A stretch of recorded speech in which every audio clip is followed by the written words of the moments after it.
Welcome back, viewers, from the break. We're still discussing living African in the diaspora. My gorgeous ladies are still seated. And so I'll come straight in. Let's talk about your identity. Now, this issue of hair. It's a big one. It's a huge issue, this issue of hair. If I had to talk about hair for 2 hours, I could talk about hair for 2 hours. Yeah. So it's a big thing, But I'm going to make it even more by throwing in clothes and language and tattoos, because all of you. Let's see your tattoos briefly. Let's see all your tattoos. Okay. So one here. Is it something that you do as Africans? And you have your natural hair. Afua, and it's natural, because I've always seen you with there's lots going on. You've either cropped the side but it's always huge. Is this something that you do to keep your African identity? Is it something that you consciously do as Africans living outside of Africa? I'm a journalist, and I used to edit a hair and beauty magazine that was aimed at black women called Black Hair Magazine. So I worked on the magazine for 2 years. I was the editor for a year of that. And when I joined the title, I was the first black woman. I was the first black person to ever work across the title at all. And I was the first black woman to edit the title. So you had a magazine that was telling black women what to do with their hair and what styles to wear and what products to use, that was not written by one single black woman, who didn't work on the title, who didn't write any of the features. So when I came on board as the editorial assistant at like 26, like the junior of the team, I would go through the magazine and sort of say to my editor, who was lovely, a really lovely white woman, but I'd be like, you can't actually do that. And that wouldn't work for black hair. And if you do that in black hair, it's just gonna fall out. All that kind of stuff. And that's why they gave me the editorship, because I knew about black hair and being, a pretty competent journalist. And at that time, I relaxed my hair. It was short. It wasn't very adventurous with my hair, I would say. I wore braids when I was a child. I had relaxed and short because that was just my thing and it worked for me. But working on that magazine, I wouldn't say it made me militant, but it made me completely change my idea of what I wanted to do with my hair, what I wanted my hair to look like. And it kind of coincided with the start of the natural movement, which is a whole other program that you don't have time for. No. But it was the time. We don't have 6 hours. We don't have 6 hours. We don't. But it was the start of that time where everybody started ditching chemicals, started wearing their hair natural and just going back to what God gave us, And I decided to do a big chop and took off all my hair, and everybody was like, wow, you're like the editor of Black Hair Magazine, you've done a big chop, you're so inspirational, we're all gonna do it. And I was a bit like, whoa, it's not a political movement. I got bored of having straight hair. I decided I wanted it curly, so I chopped it off and started again. But it really taught me about, first of all, how much you can influence other people by what you do when you are telling people what to do with their hair, how big a thing hair and beauty is. We talked about makeup ranges for black skin. I talked to black women, entrepreneurs who desperately wanted to make makeup ranges and how difficult it was for them to start. We talked about pigmentation on skin, everything to do with black hair and beauty. And it was such a revelation for me, having been, a bit bog standard with my efforts, to come on board a magazine that really spoke to black women in that way. And I don't work on that title anymore. I've moved on to different things. But now I'm in broadcasting. You're on air all the time. You always have to look good. So again, your hair and your makeup becomes a big thing. Now, as you said, I always have big hair, or an undercut, or big hair. It's never straightforward. It's always something's very always complicated. Yeah, something's always happening. But I've maintained that wherever I've gone to work, this is what I look like. If you've got a problem with that, that's your problem. I'm not going to change it. I've never been asked to change the way I look for a job yet. I'm sure it will happen, but I'm not prepared to do that, because it's not just necessarily about being Ghanaian or being African. It's such an integral part of who I am, is your crown and how you wear it and what you decide to do with it. I mean, coming here, I was like, well, obviously I'm going to get my twist put in because they're so well done at home and it's cheaper and it's quicker and all that. You know, I knew what I was planning to do when I was here with my hair, and you know, I'm going to go back and film with my hair like this, and if it bothers anyone, I don't have time Before for you said that. something really interesting. You said the decision was not a political one. Yeah. It's just, you know, I'm glad you said that.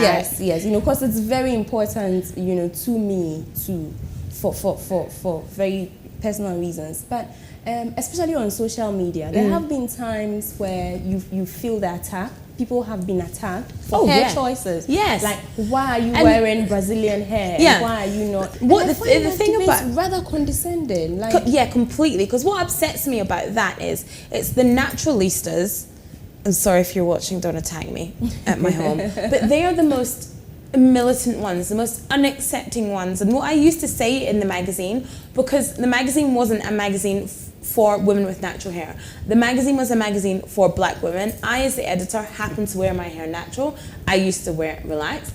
Those are my choices. But what I used to always say to people, and to people who had natural hair who would attack the woman behind me wearing a weave, is that the most important thing about this woman behind me wearing a weave is that her hair is healthy, is that underneath she's taking care of her hair. Whatever she wants to tract she wants to put in it, whatever, you know, chemicals she wants to put in it. The point is her hair has to be healthy.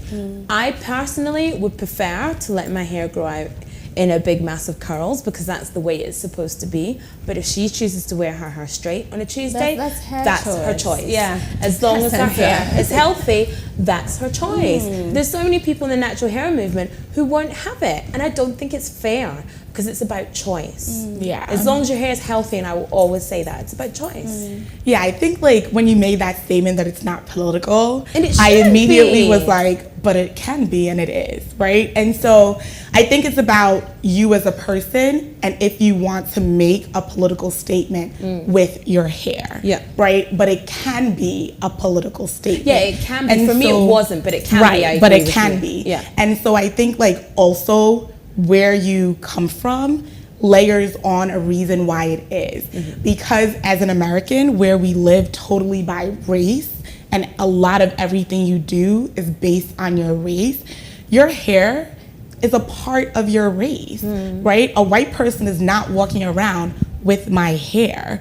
And so like, it really matters. I used to perm my hair. I grew up wearing braids, much like you. My hair was always permed. I feel like my mother probably permed my hair like day two or something like that, right? And then like once I got out of college, I started wearing my weaves, right? Spending all the money to be luxurious and long and flowing. Folk in there. Yeah, right? And we've all been there. yes. And of course, some of us are still there. and I will go back and okay. and it's okay, That's right? okay. And you're right. The naturalistas are the ones that are like, oh, your hair's straight. You want to be like a white woman. No, I just And like You don't straight have confidence in hair. yourself. So, well, right, and so I used to be like, no, I just think this weave is popping, right? But I wanted to take back because it's better to understand than be understood. So I wanted to take a step back to really try to see where they were coming from, and it really wasn't until I started transitioning into this like education reform realm. That happens to also be when I decided to start going natural, that it all sort of came together, right? And so as a Black person in an all-white environment, they're so thrown off by my hair. And for them, it's this amazing event. It's the fact that like I can walk in like this, right, and look different. And you saw me the other day, I did not look like this, right? It just blows their mind. And it's something that I started feeling really prideful about. I was so prideful that I could just change my hair at any moment. I think it's and our come in. most powerful tool as Black Yes. women. It is. Yes. The versatility it gives us. Yes. You know, because I can look like this today and look Completely completely different. tomorrow. Yes. Yeah. And it makes me feel more empowered. And so where before my hair wasn't a statement, now as who I am now, my hair is a statement. Because the way and this might be particular to the States, but the way I'm treated when my hair is long and straight versus when I have my afro out are different, right? They're I define the different. same When I thing. went to interview for this position, I went with my natural hair. And my friend and I joked, you know, he said, look, if you'd gone to that job with your straight way, like weave, you would not have this job, because I would have been perceived as a bougie black woman, which doesn't fit what they see as a person that works in this particular field. But with my natural hair, it allowed them to see my passion for what I was doing and allowed them to believe me as a reformer, right? And so I understand that whether I wanted to or not, my hair speaks so much volumes to other people about how I define myself. And so now I'm much more critical about my audience and about what my hair actually looks. There are times I'm like, whatever, this goes with this outfit, so I'm gonna do it. But there are other times, depending on who I'm going to be around, that like I want to stand out as the black person here. I want them to look at me and wonder, like, is she gonna turn things up right now? Right? And that is communicated through my natural hair. And so then I step in with that. But I do find that people, since I've been wearing my hair, so my hair is natural underneath the braids, but going for more natural styles, sometimes I have it cropped like Hammer does, you know, that kind of thing, is that you're right, people do see you differently, respect you so much more. I think we have less of a kind of, I don't want to say race issues, but it's less sort of divisive in the UK than it is in the It's so US. interesting that you say that, because I think we always have it turned on its head. We always have that, you know, situation the other way around. Like for the longest time, you know, I had my hair like this here, but for what I was doing in the UK, I would wear a weave because I thought that was acceptable. I thought that was the look to have. And so for me, I thought that to earn that respect that you speak about and to be accepted and to fit in, I had to wear the straight weave on. It took me a long time. Actually, it was a rebellion moment for me when I said, look, this is my hair seed. And I wore it, you know, like an afro. And then the what's it called? Exactly what you talk about. The reaction was different. It was, and I was like, wait, I've had this thing the other way around this whole time.